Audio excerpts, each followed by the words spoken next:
बिस्मिल्लाहिर्रहमानिर्रहीम। तमाम देखने और सुनने वालों को अस्सलाम वालेकुम। आप देख रहे हैं YouTube channel doctor Umair vision expert. आज मैं बात करूंगा पॉलीफैक्स ऑइंटमेंट के बारे में कि ये किन लोगों को इस्तेमाल करनी चाहिए, इसके अलावा इसके फ़ायदे और नुकसान क्या है, इसकी कीमत क्या है और इसमें कौन कौन से एंटीबायोटिक होते हैं और कौन सी बीमारियों में इसका इस्तेमाल करना ज़रूरी है और कौन सी ऐसी बीमारियाँ हैं अगर उसमें आप पॉलीफैक्स आई ऑइंटमेंट का इस्तेमाल करते हैं तो इसके नुकसान हो सकते हैं। अब पॉलीफैक्स ऑइंटमेंट 2 तरह की होती है, एक स्किन ऑइंटमेंट होती है और एक आई ऑइंटमेंट होती है। स्किन ऑइंटमेंट ब्लू कलर की आती है और जो आई ऑइंटमेंट है वो इस तरह की पिंक कलर की पैकिंग में आती है। इसमें 2 तरह के एंटीबायोटिक्स होते हैं, जिसमें एक पॉलीमाइसिन होता है और इसके अलावा बेसिट्रेसिन होते हैं। अगर आप इसकी पॉलीफैक्स ऑइंटमेंट की बात करें तो इस तरह की अंदर से ये ऑइंटमेंट होती है और पैकिंग इसकी इस तरह की होती है। इसकी प्राइस की अगर बात करें तो इसकी ₹113 प्राइस है। इसके अलावा ये किन-किन बीमारियों में इस्तेमाल होती है, तो अगर आँख के सफ़ेद हिस्से में किसी को ये ख़ारिश होती है, जलन होती है, पानी आता है या फिर आँखों में लाली आ जाती है, तो उस केस में पॉलीफैक्स आई ऑइंटमेंट का इस्तेमाल कर सकते हैं।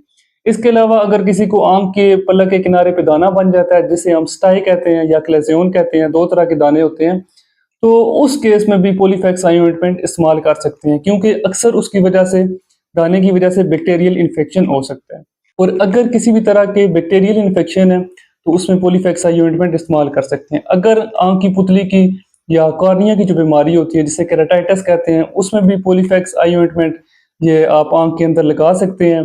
या बच्चों को अक्सर एनएलडी ब्लॉकेज होता है, यानी उनकी जो आँसुओं की नाली है वो बंद हो जाती है, तो उसकी वजह से उनकी आँख से कचरा, गंदा मादा पास या पीला सा, येलोविश सा मादा निकलना शुरू हो जाता है, तो उसके लिए भी पॉलीफैक्स आई ऑइंटमेंट इस्तेमाल की जाती है।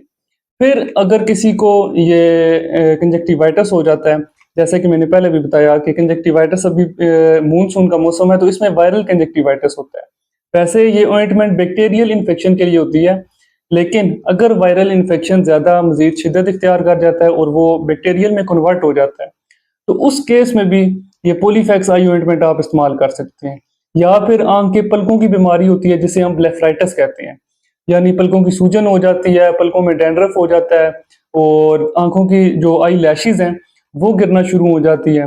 इसके अलावा आँख से पानी, ख़ारिश, जलन होती है, तो उस केस में भी पॉलीफैक्स आई ऑइंटमेंट आप आँख के अंदर लगा सकते हैं, ताकि इसकी वजह से मज़ीद नज़र ख़राब ना हो।